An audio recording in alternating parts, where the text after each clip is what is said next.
صلوا على محمد وآل محمد.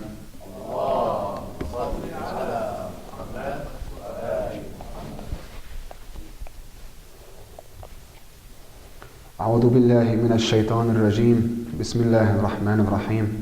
الحمد لله رب العالمين. وصلى الله على سيدنا محمد وآله الطيبين الطاهرين.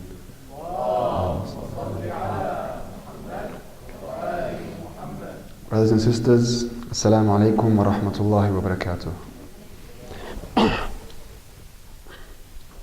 So far, we have covered the life of Rasulullah sallallahu alayhi wa alayhi to the age of 45, 46.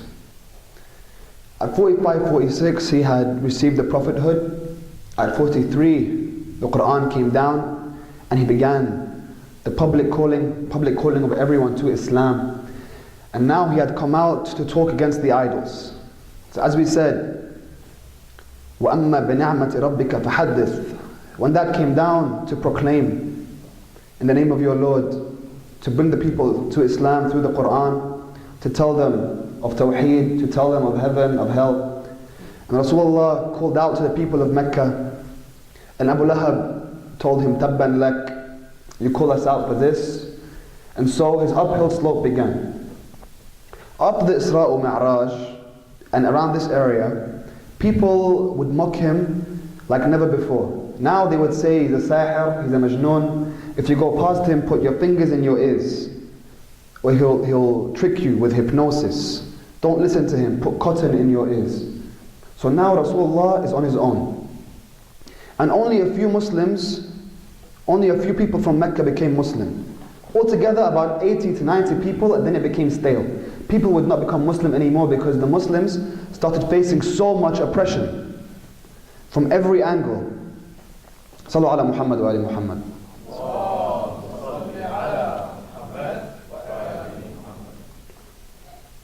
A young man named Ammar heard of the call of Rasulullah.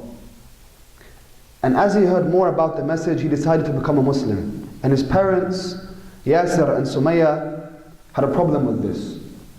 When he came home and he'd speak to them, he'd tell his father Yasir, how could you be worshipping the idols? And his mother would say, how dare you say that? How dare you talk to your father in that way? So he tells them of Islam. He tells them why he's saying that we shouldn't be pagans, that Rasulullah is calling to truth. And as they asked him more about it, he began to recite verses of the Quran to them. وَإِذَا الْمَوْءُودَةُ سُئِلَتْ بِأَيِّ ذَنْبٍ قُتِلَتْ. If the young infant child, when she's asked, why was I killed? You know, they used to bury their daughters alive just because they're females. When Sumayya heard this verse, she started crying. And Yasir told Ammar, she's crying because before her she had two older sisters and they were both buried alive. But when the older sister was buried, her hand touched the beard of her father, and so he promised that he would not bury the third one, he would not kill the third one. The third one was Sumayya. After they heard the verses of the Quran, they themselves became Muslims. So now Rasulullah has a very small group of Muslims that are being persecuted throughout Mecca. And every tribe would look over if there is anyone joining Muhammad from their tribe. So Abu Jahl heard that someone from his tribe has become Muslim. Abu Jahl was from the Bani Makhzum tribe in Quraysh. Quraysh was the major tribe, but they had Butun. Remember? They had clans within the tribe. They were all from Quraysh. But Bani Makhzum was one, Bani Hashim was one, Bani Umayyah. So he heard that people from the Makhzum tribe had become Muslims, Ammar and his parents. And he gathered the clans, the leaders of the clans, to decide what we should do. He took it upon himself to say every single leader of every single clan must either kill or torture anyone who is willing to join Rasulullah, to stop them from growing and the religion to grow. So he went and captured Yasir, Sumayya and Ammar. And he began to torture them. First he would leave Ammar alone and he'd take his parents and he would hang them on a crucifix in the heat and he would leave them to burn in the sun, in the desert. And he would ask them, who is your Lord? Uzza? Hubal? And they would say, Allah, Allah, Allah. And he would torture them more, and torture them more, him and people with him. And they would keep torturing them, and they'd ask them again, who is your Lord? And they'd say, Allah. And they'd torture them again. They come to Ammar, they'd ask him, who is your Lord? He'd say, Allah. They come to Sumayya, Allah. They come to Yasir, Allah. Until they said, Allah is your Lord. They got a spear, and they stabbed it through Yasir's torso. So Yasir was not dead. Rasulullah would come past them and tell them, Sabran ya Al Yasir. Be patient, heaven is for you. He couldn't do anything about it. If he even tries, all the Muslims will be massacred. There's only about 80 of them now, 90 of them. He can't do anything. His tribe can protect him. Banu Hashim can protect Rasulullah, but they can't protect anyone from Bani Makhzum. Abu Jahl now is taking control of his own clan, and no one can do anything about them. Now Sumayya is hanged on her own, and he keeps torturing her. You understand what the Muslims went through in the early days. Now we're so free to practice our religion. Imagine someone came to your house and took your mother and father and started torturing them just because they're Muslim, until they told them that they don't believe in God anymore. How difficult that was, and how they stood by Rasulullah. And with us, we say, when we're ready, we'll become religious. When we're ready. When we're ready. At that time, they didn't have that. They would stand by Rasulullah, and there was only a small number of them. And they would get tortured, watching his mother be tortured on a crucifix. And there are several reports of how they ended up killing her. One of them being they tied her to horses until they spread her out, until she was ripped open. And there are even more graphic details, but I will not go into them. And Ammar is watching all of this. They come to Ammar and they say, who is your Lord? And then Ammar says, your Lord is my Lord. I don't believe in Allah. And he says this with a heavy heart, so that they can spare him the torture after he just witnessed what happened to his mother and his father. So he goes to Rasulullah and he's crying. And he doesn't know what to do. And he tells the Prophet, I've done something, a great sin. I have told them that I have denounced my own God, and I told them I believe in theirs. And Rasulullah told him, what is in your heart, Ya Ammar? He told him, my heart is faith. So Rasulullah told him, don't worry, what's in your heart matters. This is taqiyya. إِلَّا مَنْ أُكْرِهَ وَقَلْبُهُ مُطْمَئِنٌ بِالْإِيمَانِ. He was forced to say that, but inside his heart, he knows, and he has faith, he knows the truth, he's certain. This is what the Muslims were going through in the early days. They had to hide their faith. Even after the public calling, not many people would join anymore. Bilal, the famous muaddin of Rasulullah, he would be dragged around Mecca, and Abu Jahl would place a rock on his chest, and he would keep saying, Ahad, Ahad, Ahad, as much as they tortured him. Ahad, Ahad, one, one. Keep proclaiming the oneness of God.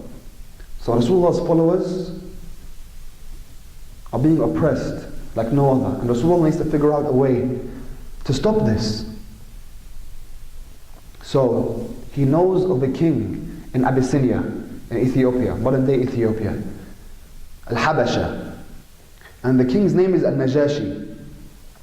Najashi, Rasulullah starts telling the people that he's a just king. Why? Because he doesn't persecute the people of his land for what they believe. He allows them the freedom to worship. As in a utopian Islamic state, we would also allow people of other religions to worship their Lord. And he praises him for that. He calls him a just king. He says it's here ardun sidq, it's a land of truth. Ethiopia is known as a very spiritual land. If you look at the history of it, it's a spiritual land. It's said that the first man walked there. There are many sacred artifacts that are there still till now, and many ancient kings rose there. And Najashi was one of those Christian kings. He was a pious Christian man. And so Rasulullah organized for the Muslims to head over to Abyssinia. Now one of the reasons that Rasulullah would want this is because it's behind the Red Sea. And Quraysh didn't have any power when it comes to the sea. We said Quraysh was very powerful where it was, in Mecca and across the Arabian lands, but they didn't have any battleships. So if they were able to go to Ethiopia, they'd be safe. Likewise, Najashi didn't have a treaty with Quraysh like the Arab tribes did. See, Rasulullah didn't send them to Yemen first or Medina or any other place. He sent them to Africa. That's the first place. The first hijrah was to Africa. The first place Islam went to. And he chose Ja'far ibn Abi Talib to go with them. Banu Hashim remained in Mecca. But Ja'far was chosen to go with them. And with them, he would be their leader. He would take care of their salat. He would take care of all their issues. He would be the judge between them. He was elected to be in charge by Rasulullah. So Ja'far went with them. And Banu Hashim stayed in Mecca. Now the Quraysh wanted to stop them. Although the Muslims were a pain for Quraysh, they still wanted to stop them. Because they knew if they make their hijrah, then they can come back stronger than before. They don't want this religion to spread.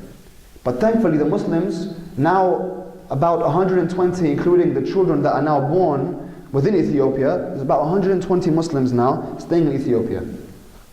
But Quraysh would not have any of it. So they sent Amr ibn al-As and the son of Walid ibn Mughira, his name is Amara. So they sent Amr and Amr ibn al-As to go and retrieve the Muslims and bring them back to Quraysh. And as they went, they held a delegation with the king, with the Najashi. And Najashi called Ja'far Tayyar with his companions. And Amr al-As came and they brought gifts with them so they can bribe the king. They wanted to bribe al-Najashi. So they began. They told him, these men should come back to us in Mecca. They have taken away some of our children. They have split us up. They spoke against the religion of our forefathers. So give them back to us so we may take them away. And look at them. They don't bow to you when they come in. We bowed to you. They didn't bow. So Najashi looks to them and says, why do you not bow like everyone else does? So Ja'far tells him, we only bow to the one who created you and I. When we greet each other, we say as-salam. This touched the Najashi. He's a pious man as well. He knows this is also in the Bible and the Torah, not to bow to anyone except God. And Ja'far went on, why do they want us? What have we done to them? Are we not free men? Amr ibn al-As said, yes, they are free men. We're not prisoners. Do we not owe anyone any wealth, any money? No. So what did they want from us? You didn't want us in your land. You persecuted us, so leave us alone. But Amr ibn al-As would keep trying to squeeze them. So Najashi then asked them, what is this message that you are calling to that's going against the pagans? And Ja'far told him, we used to be people who would bury our daughters alive, who would eat the money of the orphan, who would hurt each other. But then a man came, his name was Muhammad, and he taught us about the Tawheed. He taught us about the oneness of God, and he sent with him the Quran. And Najashi asked him, do you know any verses of this Quran? And Ja'far said, yes. And he began to recite. He recited for him several verses of the Quran. And Najashi was getting more and more emotional. So he called his priests. He called the priests over and he asked them, is it true that there will be another prophet after Isa, in between Jesus and the judgment day? Will there be another prophet? And they told him, yes. We are told of one who will come. You see, before Rasulullah sallallahu alaihi wasallam came, there was a lot of preparation for him throughout the lands. As we said, the Jews knew he was coming. So did the Christians. A lot of people and many communities knew that there was someone coming. That's why in the 7 kingdoms of Revelation, the 7 cities which are now in modern day Turkey, they used to be Christian. The 7 cities of Revelation. But they became Muslim afterwards, when they knew that Rasulullah came. You know, when they asked John the Baptist, They said to him, are you Elijah? He said, no. And they asked him, are you the Messiah? He said, no, the Messiah is Jesus Christ. He didn't say that. He said, no, we know the Messiah to be Jesus Christ. Then they said, are you that prophet? This is in the Bible. Are you that prophet? Who is that prophet? Who is he? In John 16, Jesus says, I must leave now because Sallallahu ala Muhammad wa ala Muhammad.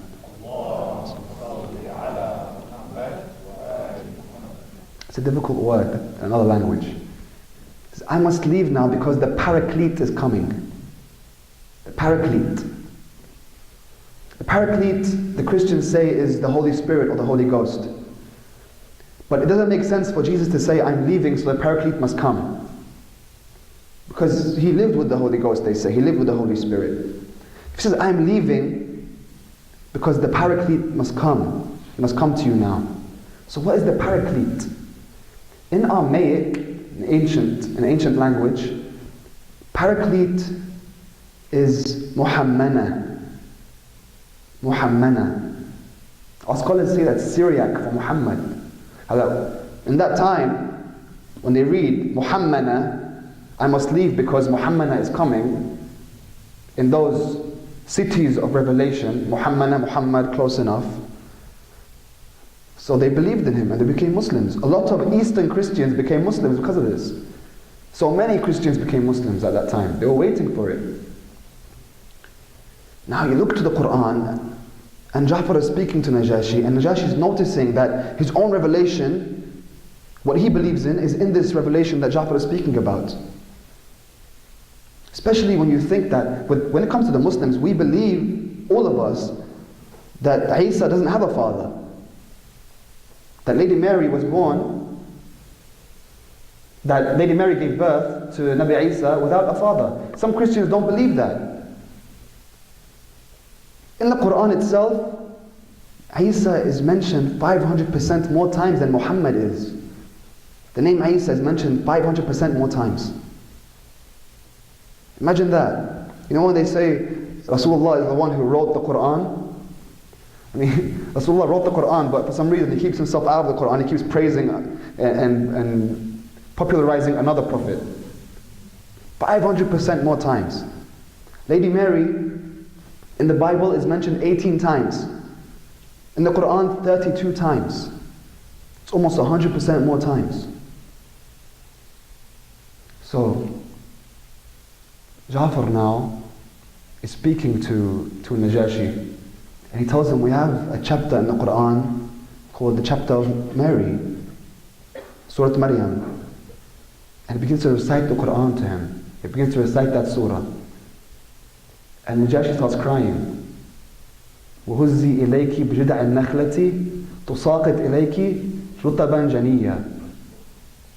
Shake the trunks of the tree so they may send down dates.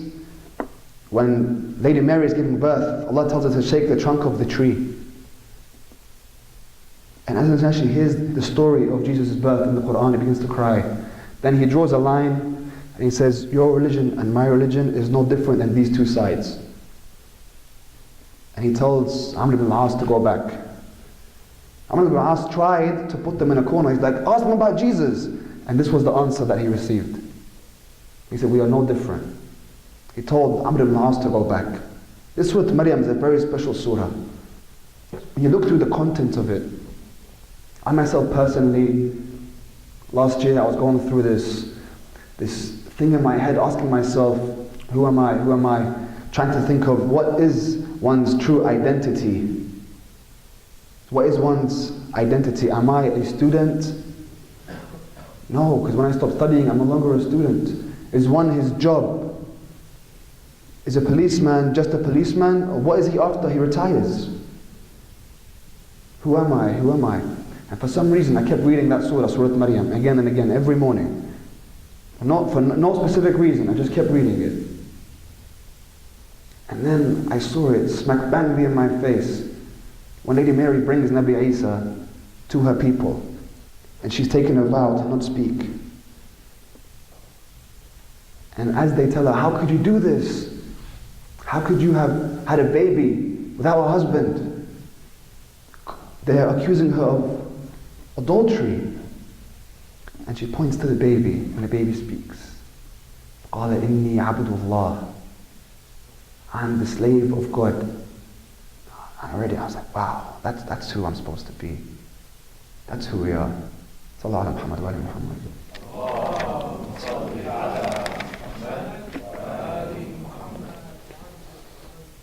So now the Muslims are safe in Ethiopia. Only the Banu Hashim remain in Mecca. And no one else is joining Islam. They know how much people are being persecuted now.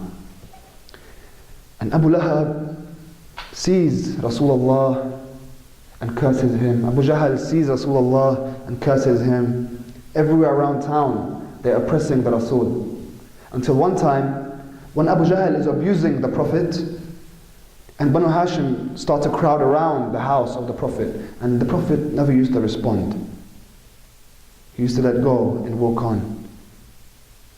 Hamza, the son of Abdul Muttalib, the brother of Abu Talib, he's coming back from hunting. He used to usually go and hunt. He's with his bow. He comes back and he sees the Banu Hashim around the house of the Prophet, and he asks, what's going on there? And Abu Jahl went, after he abused the Prophet, he went and he sat next to the Kaaba. And Hamza's asking what happened, and a woman who saw what happened told him. He said that Rasulullah was abused by Abu Jahl. So Hamza, with anger in his eyes, runs over to Abu Jahl, the first time a Muslim fought back. And with his bow, he smashes it onto Abu Jahl's face. And everyone erupts, what's going on? And Hamza begins to say, how dare you touch him? How dare you say anything to him? Ashhadu anna la ilaha illallah wa ashhadu anna Muhammad Rasulullah, and do something about it. Try to stop me. I'm saying what he's saying, so come through me. Hamza was known to be very strong. He was very prestigious in Quraysh. People couldn't believe it. The Bani Makhzum came and took their leader Abu Jahl away, and Abu Jahl felt sorry for what he did. For the first time, some pride was brought to the Muslims. Now they had Hamza. This gave Rasulullah a boost. So now Abu Talib now is working behind the scenes. Now Hamza is with him. Imam Ali alayhi salam is with him. Banu Hashim crowded around him. So now Abu Jahl is thinking, how this is growing, this is getting dangerous. The Quraysh now are getting scared. So they all get together and they begin to dispute, how should we stop this? Now that they have gone to Ethiopia, but Muhammad is still here and he's not stopping. And Abu Talib would speak to him and Rasulullah would tell him, there's no way I'm stopping. The sun in my right and the moon in my left, I will not stop. And Abu Talib of course would not ask him to stop, but they would complain to Abu Talib because they wouldn't know that Abu Talib himself was a Muslim. Rasulullah had put Abu Talib behind the scenes to keep the fighting from off the streets. So in the end they decided that they will boycott the Muslims. Now they made a treaty and 40 clans stamped it where they will not marry from Banu Hashim, they will not do business, no buying, no selling, nothing, not even talking to them. No one's allowed to talk to them, it's as if they don't exist. Now Banu Hashim, some of them were not Muslims, but Muhammad was their son. So now Banu Hashim, they're in a corner. The whole of Quraysh now is boycotting them. And so Abu Talib, realizing that the situation is worsening, decides that they should leave Mecca. He approached the Rasul about it, and Rasulullah decides that they should leave Mecca in order to go to the gorge of Abu Talib, a land that Abu Talib owned, a valley outside of Mecca, near the mountains, outside of Mecca, to protect the Banu Hashim and the few Muslims that were with him. And so they did. And those days, in the daytime was very hot, and the nighttime was very cold. And they stayed there for 3 to 4 years. 3 to 4 years. And they couldn't buy anything, they couldn't sell anything. Sometimes screams would be heard in Mecca, screams of hunger from the children of Banu Hashim coming from the valleys, from the gorge of Abu Talib. That's how difficult it was. Rasulullah would come to Mecca and go back. Abu Talib can stay in Mecca. But Banu Hashim had to stay there.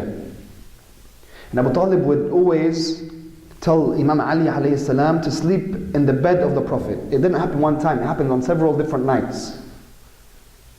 This was the sunnah of Abu Talib. He's the one who started this. This is how he raised his son. Always sacrifice yourself for Rasulullah. He had started this idea. And so Imam Ali alayhi salam, in the night time, he would go down to Mecca and go to the black market and try to take food back for the Muslims and back to the Bani Hashim. The problem now was extortion. Because it's a black market and they know he can't do anything about it, they would sell him food that would cost usually 1 dirham for 10 dirhams. He would take it and go back, all living off the wealth of Khadija. This is when Khadija's wealth came into play. Without Khadija, there's no way the Muslims could have survived in that gorge. No way. It was because of Khadija that the Muslims were able to survive that long, for those many years, 3 to 4 years in that gorge. And so, at one time, Imam Ali did not come down, and a man had sent a camel to go take the food to the Bani Hashim, but it was exposed. And so that man was persecuted. And so this was what they had to live with. This is what they had to live with for a long time. In this time of the gorge of Abu Talib, something very special happened. Rasulullah received revelation, the ayah which says, وَانذِرْ عَشِيرَتَكَ الْأَقْرَبِينَ, and tell your near ones, those of your close kin. Speak to them. Tell them of what though? Some people in other Islamic schools of thought say that tell them of the message. But we know that he began doing that at 43. Now, he was in the gorge of Abu Talib at 46, 47, 48 years old. He was there until he was 49 to 50 years old. So what was it that he had to proclaim? What was it that he had to tell them? So he gathered the Banu Hashim around. And he told them, he began to speak. من يؤازرني على هذا الأمر وهو أخي وصي وخليفتي من بعدي. Who will help me with this issue? And he will be my brother, my successor, and the Khalifa after me. And no one would respond. 3 times he asked it.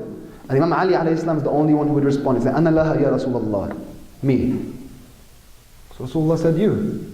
أَنْتَ أَخِي وَوَصِيِّي وَخَلِيفَتِي مِنْ بَعْدِي. You know, sometimes we think it was Eid al-Ghadir that Rasulullah said the Khalifa would be Imam Ali. No, it happened long time before that. Imam Ali alayhi salam was only 16 years old here. He was only 16 years old and this had happened. And it happened many times over the course of his life, and we'll see that. Now, this is interesting because he's 16 years old and his father, Abu Talib, is about 86 years old and he's a chief of the clan. And his father is sitting down in this gathering. And he's listening to Rasulullah telling him, basically, obey your 16-year-old son. See, it takes iman to accept that. Especially when Abu Lahab is there laughing at him, you must obey your 16-year-old son. He's laughing about it. And Abu Talib just looks at him and says, Umdi, just sign. He ignores him. He tells Rasulullah, you are the truthful one. He accepts. So now, in the time of the gorge of Abu Talib, we are told who is the Khalifa after him. Another important event that took place in the time of the gorge is when a man by the name of Umar ibn Khattab became a Muslim. Now, Umar is someone who is a controversial figure in the faith.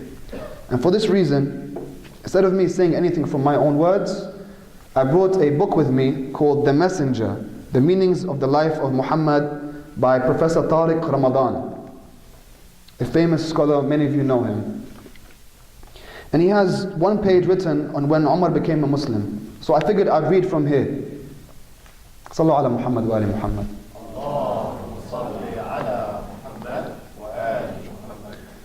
Umar was exasperated by the turn of events. He decided the only thing that could be done was to kill the Prophet.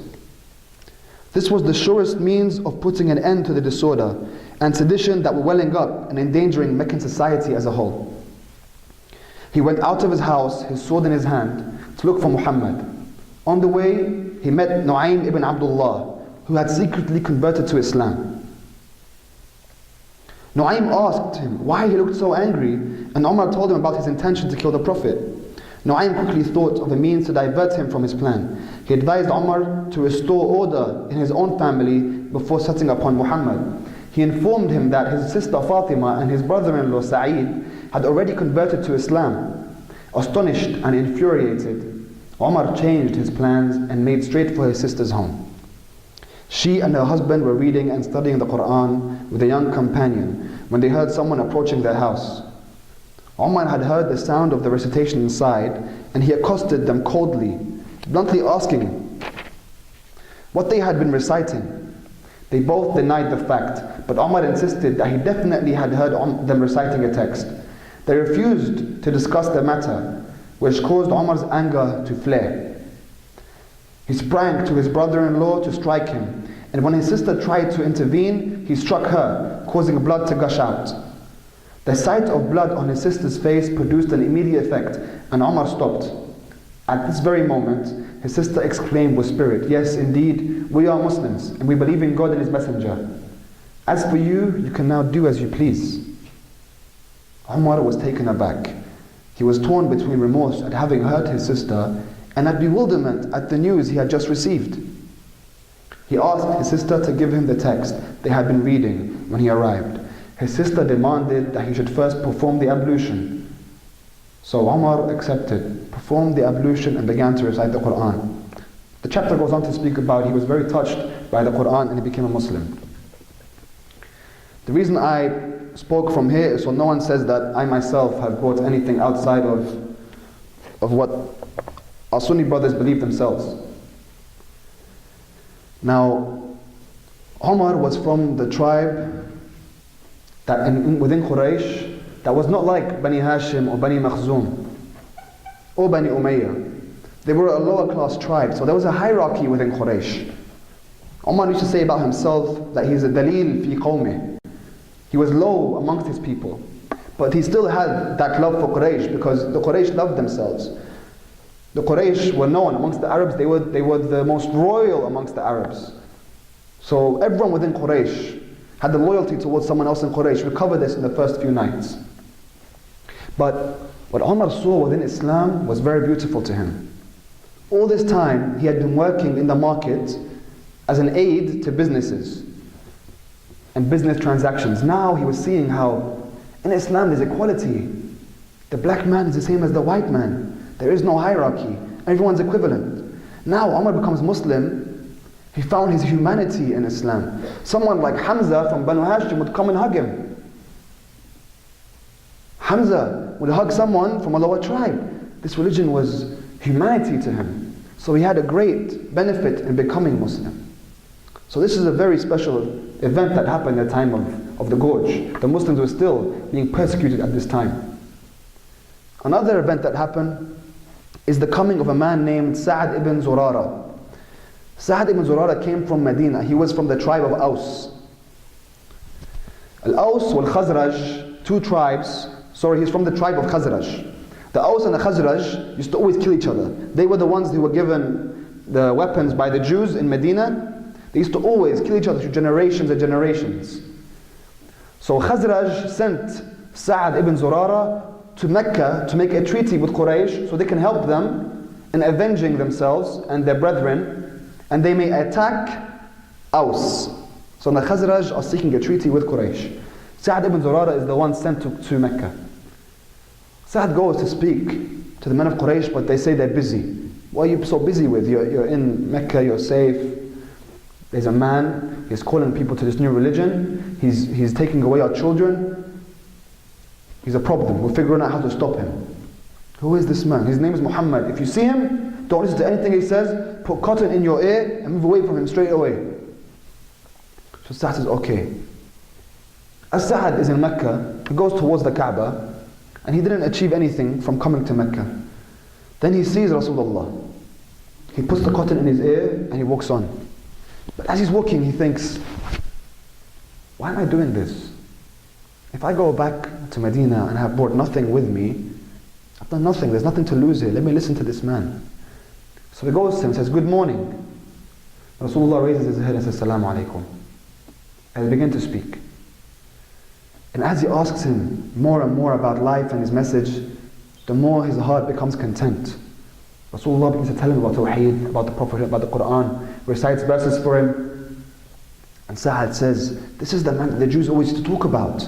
You know how we said the Jews are Ahlul Kitab and the Arabs Ummiyin? They've always been lower than the Jews because they never had a book. Now he's thinking, this is an Arab and he's coming with revelation and a book. So the Jews all this time have been waiting for an Arab, not one of their own. This is the Messiah they're talking about. I discovered him first. So he went and told another man from his clan, from the Khazraj, this is the man the Jews always used to talk about. Come see him. So he came and he also became Muslim. And those men went back to Medina, and that was how Islam entered Medina. They would come in the following years. We'll talk about that tomorrow inshallah. But Sa'ad went back to Medina and Islam entered Yathrib. Islam entered Medina. Sallallahu ala Muhammad wa ali Muhammad.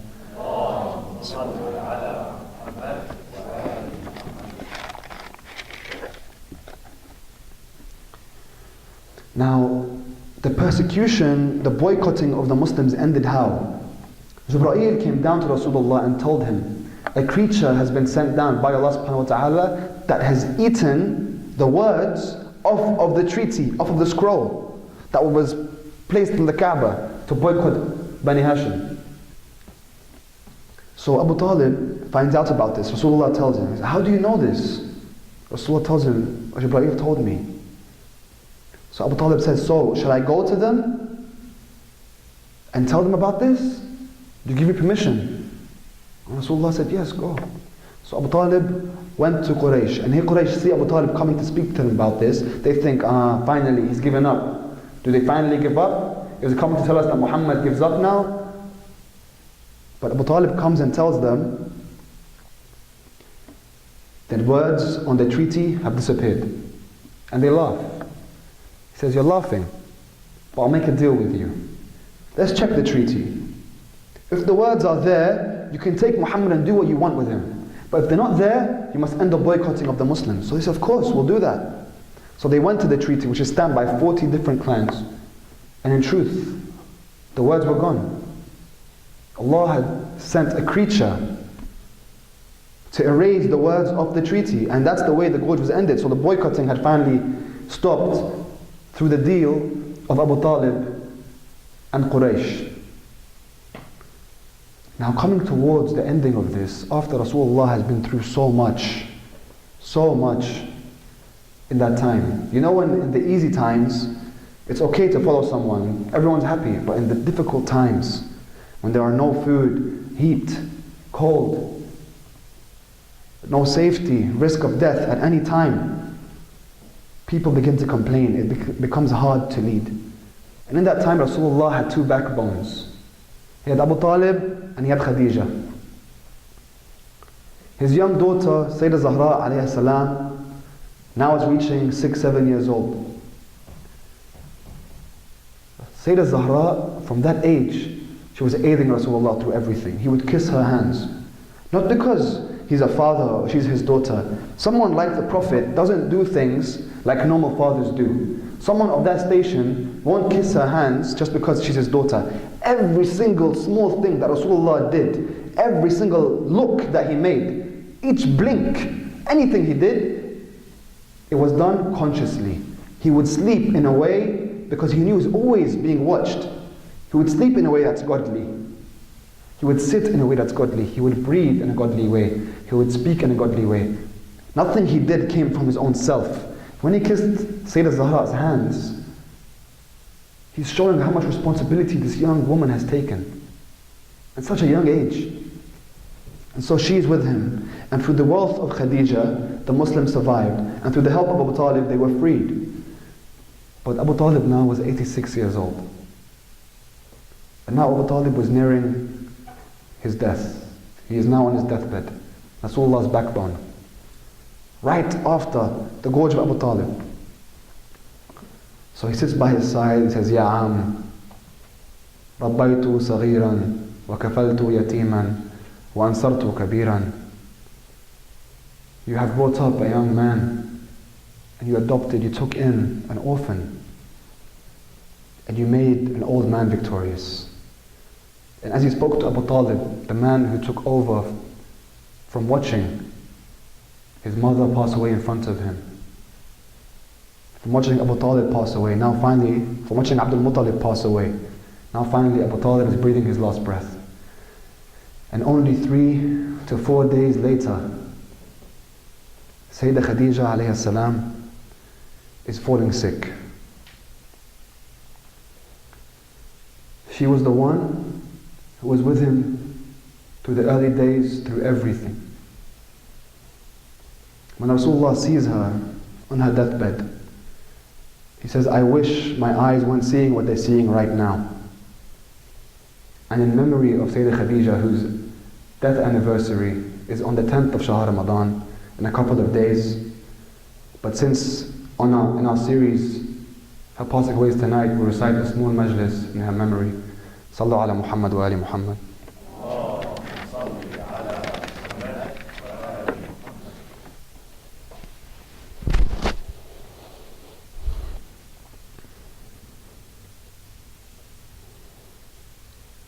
اللهم صل على محمد وآل محمد. اللهم صل على محمد وآل محمد. اللهم صل على محمد وآل محمد. As Rasulullah sat by Khadija's body, she looks to him and tells him, how will you carry on your mission without Abu Talib? How will you carry on your mission without me? I know Allah will take care of you, but it pains my heart when I think of you alone, when I think of you without anyone sharing your burdens. Perhaps she looks to her young daughter, Ya Fatima, I leave your father to you. I leave your father in your hands. You are Ummi Abiha.